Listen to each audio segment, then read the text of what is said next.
Good morning students. BSc third year Hindi medium के students हैं, ठीक है। और जो अगर हम बात करें, हमारा चल रहा है जूलॉजी पेपर सेकंड, कौन सा है, पारिस्थितिक विज्ञान का। और इसमें हम बायोटिक फैक्टर्स में क्या पढ़ रहे थे, हम पढ़ रहे हैं अंतराजातीय संबंध, यानी कि जब एक ही जाति के दो अलग अलग जाति के सदस्यों के मध्य जब संबंध पाया जाता है तो क्या होता है। और इसमें सबसे पहला संबंध हमने कौन सा लिया था, उदासीनता। उदासीनता, न्यूट्रलिज्म, यानी कि इसमें क्या हो रहा है कि दो जीव जब एक ही स्थान पर रह रहे हैं तो दोनों जीवों को एक दूसरे से ना तो कोई लाभ होता है ना कोई हानि होती है, लेकिन फिर भी वो एक ही आवरण में, एक ही वातावरण में रहने के कारण एक दूसरे से संबंधित होते हैं। तो इसको हम क्या कहते हैं, न्यूट्रलिज्म कहते हैं। न्यूट्रलिज्म या उदासीनता कहते हैं कि दोनों का रहना एक दूसरे पर क्या नहीं डाल पाता, प्रभाव नहीं डालता है। तो इसके संबंध में यदि हम बात कर रहे हैं तो इसका उदाहरण, ठीक है, हमने उदाहरण रह गया था, तो उदाहरण क्या है, जैसे कौन सी होती है, ग्रास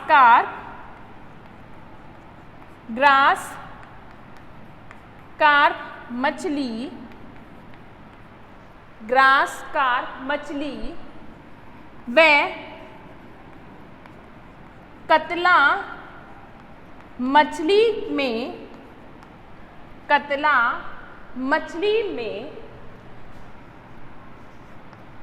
पाया जाने वाला संबंध कौन कौन है। एक है ग्रास कार्प, ये भी मछली है, और दूसरी कौन सी है, कतला मछली। जो ग्रास कार्प मछली होती है, दोनों ही मछलियां, क्या लिखेंगे इसमें आगे, दोनों ही मछलियां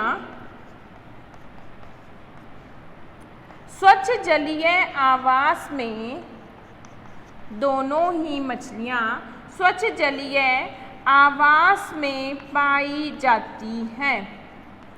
कहाँ मिल रही हैं, दोनों ही जो मछलियां हैं वो कहाँ मिल रही हैं, स्वच्छ जलीय आवास में, यानी कि एक ही आवास है दोनों का। और उस आवास में कौन मिल रही है, ग्रास कार्प भी मिल रही है, और कौन मिल रही है, कतला भी मिल रही है। जो ग्रास कार्प मछली होती है वो तो क्या खाती है, पादप प्लवक। जो ग्रास कार्प मछली होती है वो तो क्या खाती है, पादप प्लवकों को खाती है, दोनों ही छोटी मछलियां हैं। जबकि जो कतला मछली होती है ये किनको खाती है, ये जंतु प्लवकों को खाती है। यानी कि जो एनिमल्स के जो प्लैंक्टन्स होते हैं, छोटे छोटे सूक्ष्म जीव होते हैं, उनको कौन खाती है, तो कतला मछली तो उनको खा रही है, जंतु प्लवकों को, और ग्रास कार्प किसको खा रही है, पादप प्लवकों को। तो दोनों एक ही आवास में रहते हैं, लेकिन दोनों का फीडिंग हैबिट अलग है। तो इसलिए क्या होगा, दोनों एक दूसरे से संबंधित हैं, लेकिन दोनों का एक दूसरे पर क्या होता है, ना कोई हानि मिल रही है दोनों को, ना ही क्या मिल रहा है, लाभ मिल रहा है। सपोज करो अगर ग्रास कार्प मछली भी पादप प्लवक खा रही होती और कतला भी पादप प्लवक, तो क्या होगा, हानि होगी, ये इसका भोजन खा जाएगा। या फिर अगर कहें जो ग्रास कार्प है वो जंतु प्लवक खाती, तो दोनों क्या कर रहे थे, एक दूसरे का भोजन खाते, तो दोनों में संघर्ष होता। तो ऐसा नहीं है, दोनों का हैबिटेट या हम कहें फूड हैबिटेट एक है, एक ही आवास में रह रहे हैं, लेकिन फीडिंग हैबिट इनकी अलग अलग है। इसलिए इनमें क्या होता है, दोनों में क्या होगा, अलग अलग संबंध, यानी कि संबंधित होते हुए भी किसी प्रकार की कोई लाभ अथवा हानि नहीं होती, ठीक है। दोनों ही मछलियां स्वच्छ जलीय आवास में पाई जाती है तथा ग्रास कार्प मछली किनको खाती है, छोटे पादप प्लवकों को भोजन के रूप में ग्रहण करती है। एक मिनट, ग्रास कार्प मछली छोटे पादप प्लवकों को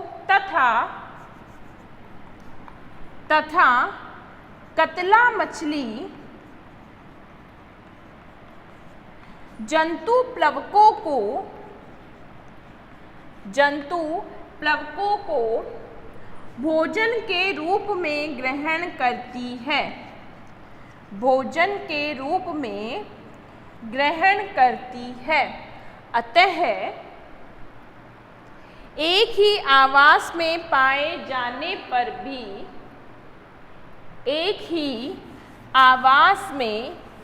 जाने पर भी दोनों जीव ना तो एक दूसरे को हानि पहुंचाते हैं, दोनों जीव एक दूसरे को ना तो हानि पहुंचाते हैं ना लाभ। तो ऐसा संबंध उदासीनता कहलाता है। ऐसा संबंध उदासीनता कहलाता है। नेक्स्ट लिखो सहजीवन या सिम्बायोसिस।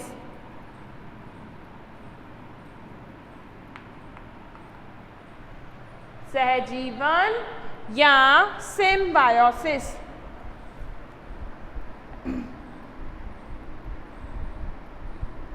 लिखो सहजीवन से आशय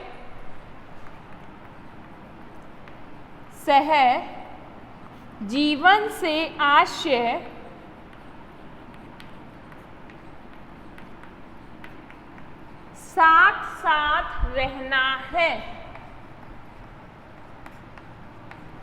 साथ साथ रहना है। अर्थात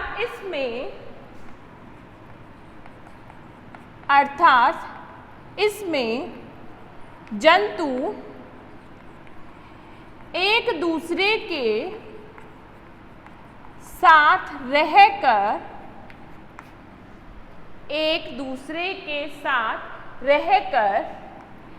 या तो एक दूसरे को या तो लाभान्वित करते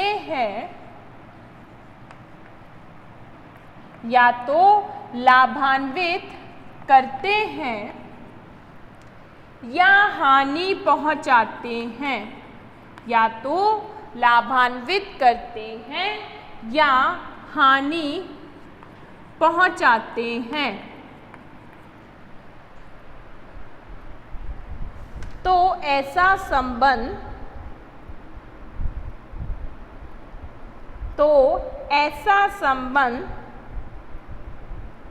सहजीवन कहलाता है। ऐसा संबंध कमनसैलिज्म कहलाता है। जिसके निम्न भाग हैं। पहला लिखो इसमें सहभोजिता, कमनसैलिज्म।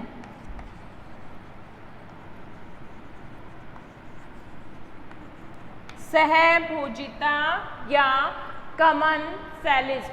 हमने देखा था कि कमनसैलिज्म में क्या होता है, पॉजिटिव और जीरो। क्या रिलेशन पाया जाता है इसमें, पॉजिटिव और जीरो का, यानी कि एक को लाभ मिलेगा लेकिन दूसरे के ऊपर कोई प्रभाव नहीं पड़ता है, ना उसको लाभ मिलता है ना हानि मिलती है। तो उसको हम क्या कहते हैं, सहभोजिता या कमनसैलिज्म। लिखो इसमें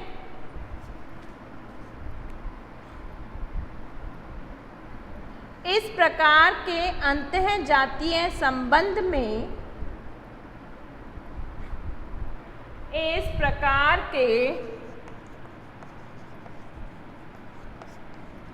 अंतःजातीय संबंध में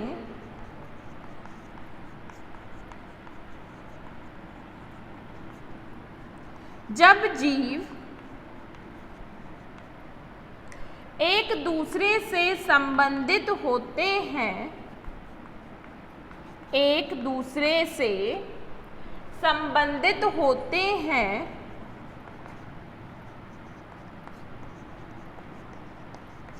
तो एक जाति को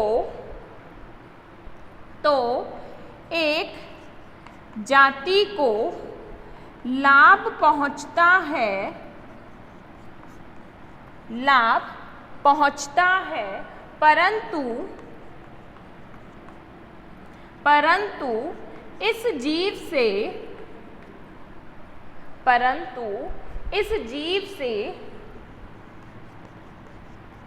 दूसरे जीव को ना तो लाभ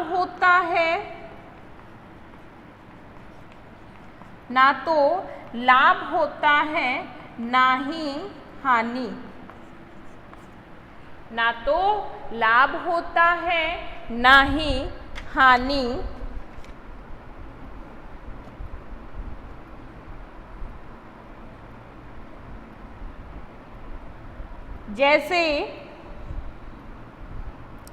जैसे मनुष्य की आंत्र में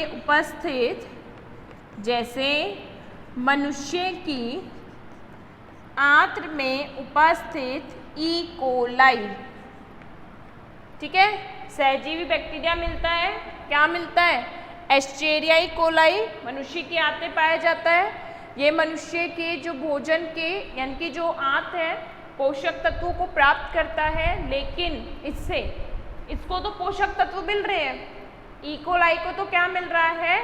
पोषक तत्व मिल रहे हैं, लेकिन मनुष्य को इसके होने से ना तो कोई लाभ मिल रहा है, ना ही हानि है। तो ठीक, नहीं है तो ठीक।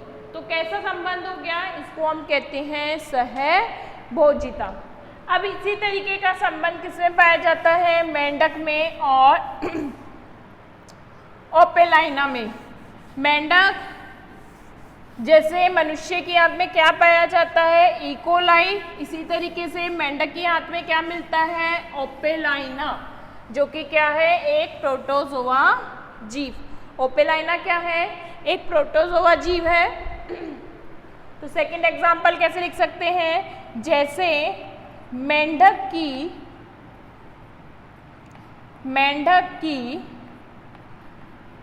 आंत में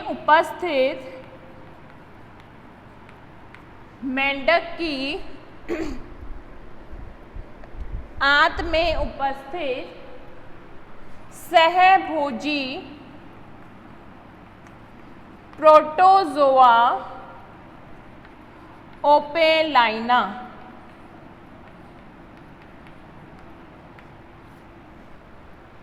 सहजीवी प्रोटोजोआ ओपेलाइना।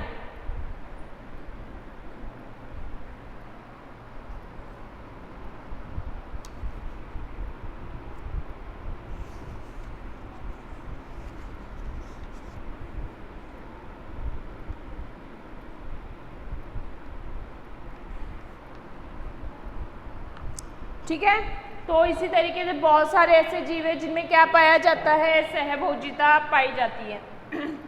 जैसे अगर हम बात करते हैं चूषक मछली इकाइनस, सहभोजिता में क्या होता है? जैसे परजीवी के रूप में भी जीव एक दूसरे से संबंधित होते हैं। तो कौन सी मछली होती है? चूषक मछली काइनस, या जिसको रेमोरा भी कहते हैं। क्या नाम है इसका? चूषक मछली इकाइनस, या इसको हम क्या कहते हैं? रेमोरा।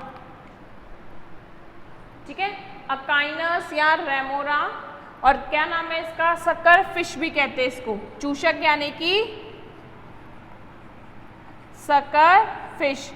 आपकी लैब में है ये। देखो क्या होता है, इस फिश में जो बॉडी है, उस बॉडी पर जो पृष्ठीय पंख होता है उस पृष्ठीय पंख जो होता है वो कैसा, किसमें रूपांतरित हो जाता है, चूषक में। पृष्ठीय पंख किसमें रूपांतरित हो जाता है, चूषक में रूपांतरित हो जाता है, चूषक या सकर में। और इस सकर पर क्या होती है, कोई अन्य मछली आकर चिपक जाती है। ठीक है, किसकी बात कर रहे हैं, जैसे काइनस या रेमोरा की बात कर रहे हैं। तो इसमें क्या होता है कि इसका जो पृष्ठीय पंख होता है वो किसमें बदल जाता है, चूषक में, और उस पर कौन सी, कोई शार्क मछली आकर क्या हो जाती है, चिपक जाती है। अब इससे क्या होगा कि इससे ना केवल जो मछली होती है, यानी कि चूषक मछली जो है, ये कभी अगर भोजन खा रही है तो इसको क्या मिल जाता है, किसके साथ जो मछली चिपक के जा रही है या कोई अन्य जीव जा रहा है उसको भोजन के टुकड़े मिल जाते हैं। इसके चिपकने पर, यानी कि अगर इसके चूषक में कोई और मछली चिपक रही है, कोई और एनिमल चिपक रहा है, तो इसको कोई फर्क नहीं पड़ता। तो इसलिए क्या कहलाता है, सहभोजिता या कमनसेलिज्म कहलाता है। नेक्स्ट लिखो, सहोपकारिता। बहुत सारे एग्जाम्पल हैं इसके। नेक्स्ट लिखो, सहोपकारिता। आपकी बुक में बहुत सारे एग्जाम्पल दे रखे हैं, तो आपको जो अगर और एग्जाम्पल लिखने हो तो बुक में से आप लिख सकते हैं। ये हमने लिखा कमनसेलिज्म। नेक्स्ट लिखते हैं सहोपकारिता या म्यूचुअलिज्म।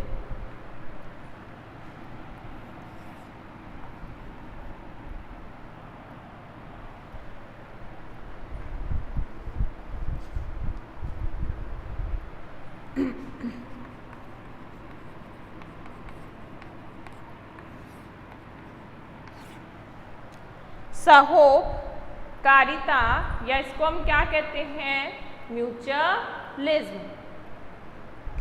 किस तरीके का संबंध मिलता है इसमें, अपनी जो आपको चार्ट बनवाया था उसमें देखो कैसा संबंध मिलेगा, पॉजिटिव नेगेटिव है या कैसा है।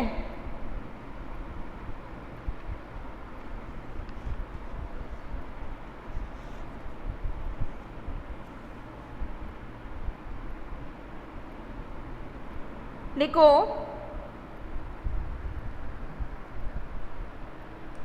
इस प्रकार के संबंध में,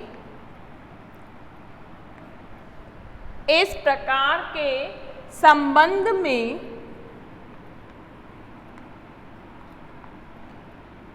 दोनों जातियां, इस प्रकार के संबंध में दोनों जातियां ही लाभान्वित होती है। दोनों जातियां ही लाभान्वित होती हैं तथा एक दूसरे का न होना, तथा एक दूसरे का न होना इनके लिए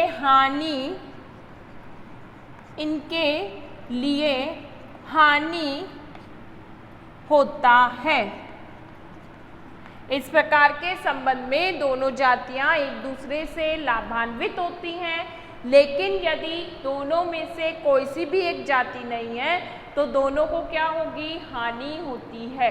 दोनों ही क्या होंगे, हानि। जैसे लाइकेन समझाया था उस दिन। लाइकेन किस किस से मिलकर बना होता है, लाइकेन शैवाल प्लस कवक, दोनों जीव हैं।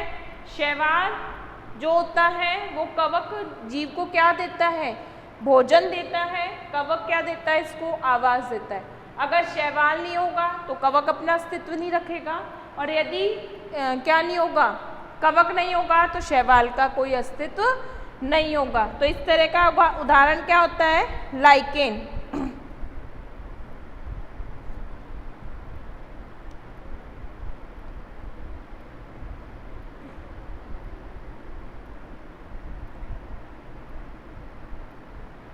देखो लाइकेन सहोपकारिता का उदाहरण है। लाइकेन सहोपकारिता का उदाहरण है जिसमें शैवाल व कवक एक दूसरे से संबंधित होते हैं। शैवाल व कवक एक दूसरे से संबंधित होते हैं तथा दोनों में से एक भी ना हो तो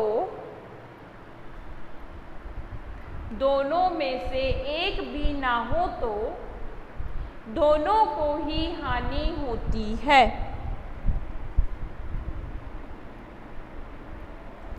दोनों को ही हानि होती है।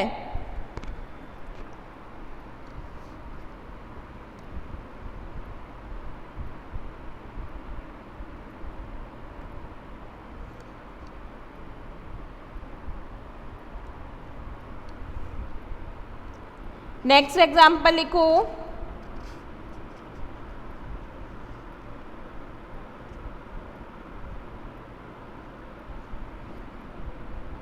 जुगाली करने वाले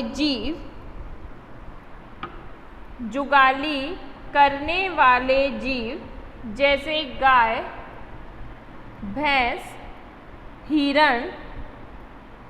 जुगाली करने वाले जीव जैसे गाय, भैंस, हिरण आदि के अमाशय में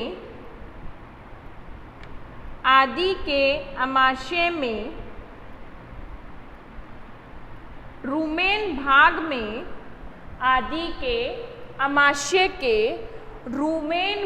में सूक्ष्म जीव पाए जाते हैं।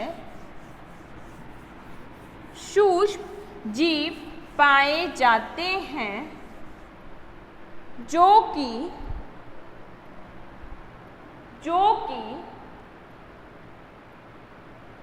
इनके भोजन में उपस्थित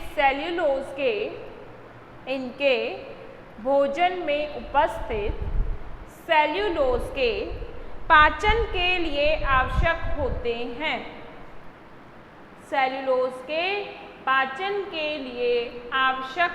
हैं।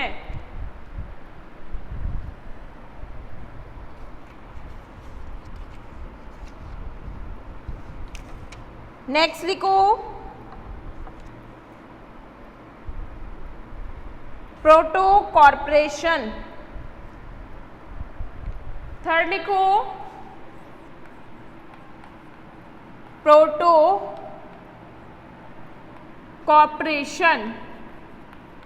यानी कि दोनों क्या करते हैं, एक दूसरे को सपोर्ट।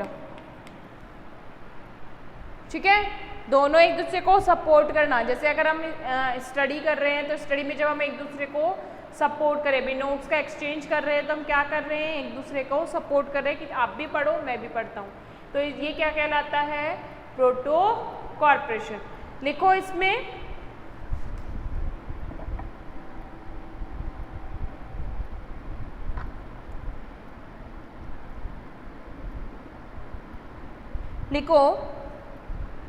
इस प्रकार के संबंधों में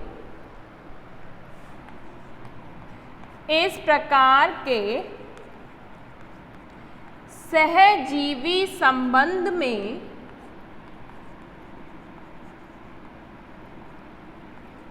दोनों जातियां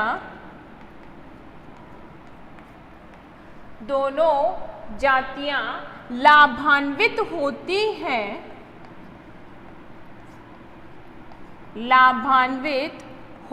हैं, परंतु यदि दोनों में से एक भी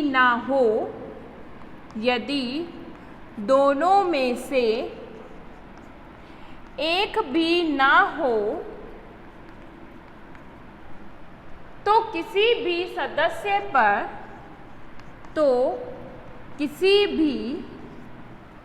यानी कि दोनों पर, ठीक है, या तो दोनों में से किसी को भी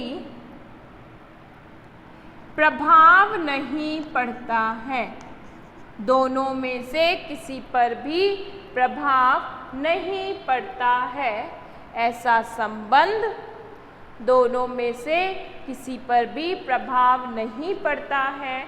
ऐसा संबंध प्रोटोकॉर्पोरेशन कहलाता है। ऐसा संबंध प्रोटोकॉर्पोरेशन कहलाता है। ठीक है, देखो इससे पहले हमने क्या पढ़ा, लाइकेन।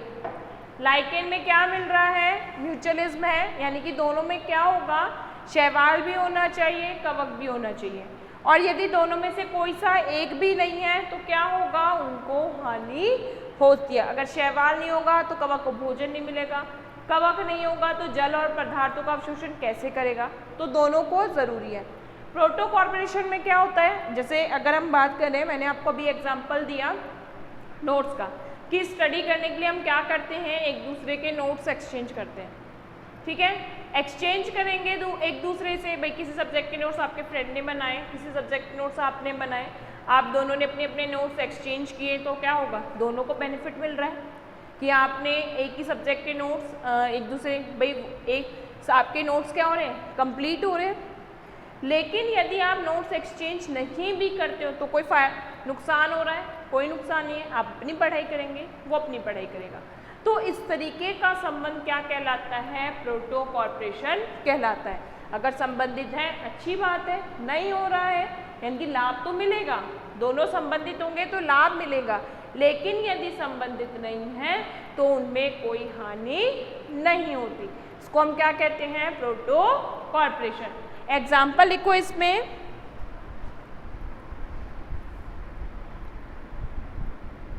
जैसे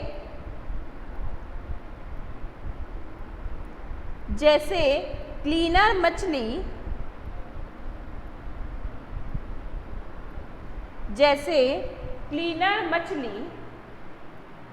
किसी अन्य बड़ी मछली के शरीर पर, जैसे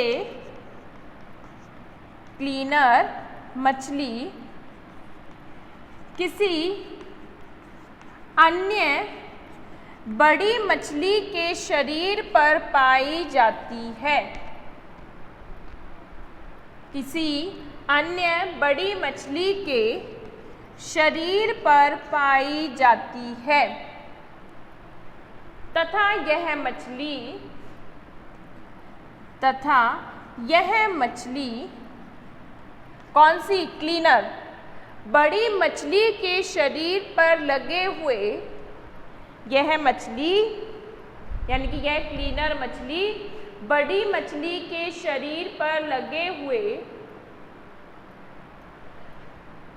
सूक्ष्म प्रोटोजोआ व अन्य जीवों को, सूक्ष्म प्रोटोजोआ व अन्य जीवों को खाती है।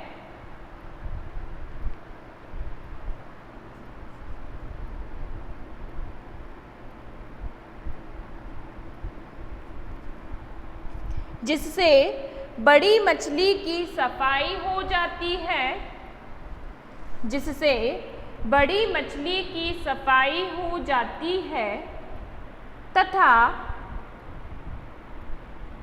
क्लीनर मछली को भोजन मिल जाता है।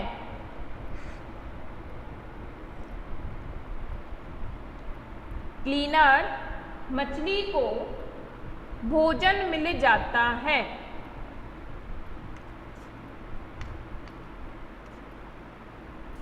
ठीक है, नेक्स्ट लिखो विरोधी सहजीवन।